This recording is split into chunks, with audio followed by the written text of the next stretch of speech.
And now we do turn to a troubling new report from the New York Times on an airline close calls. These potentially dangerous incidents may be more common than previously understood, even happening on a daily basis. We'll hear exclusively from pilot Sully Sullenberger in just a moment. But first, Victor Oquendo has the details on this report. Good morning to you, Victor.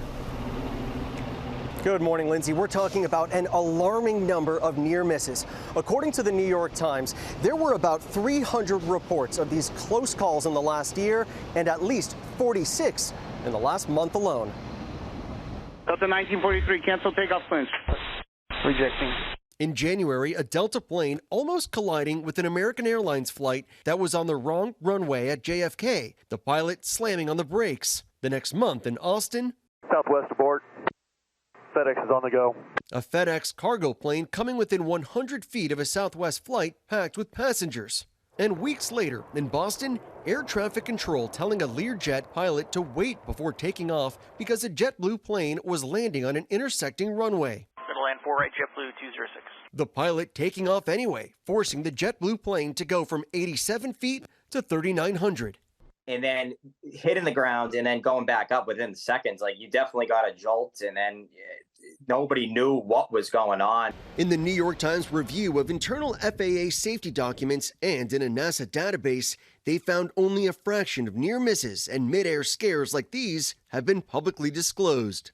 The New York Times is looking at NASA databases that's bringing to light some of these incidents that haven't been publicly known. Most of them, if not all of them, have been factors involving human error. What's behind the concerns? One factor, an ongoing shortage of air traffic controllers and more planes in the sky.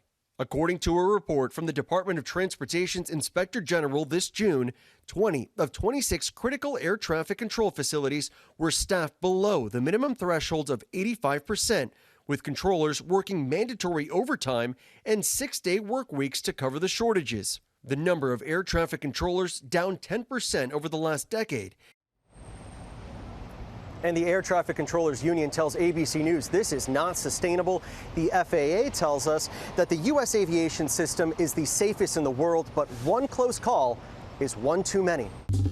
Well, hey there, GMA fans. Robin Roberts here. Thanks for checking out our YouTube channel. Lots of great stuff here. So go on, click the subscribe button right over here to get more of awesome videos and content from GMA every day, anytime. We thank you for watching, and we'll see you in the morning on GMA.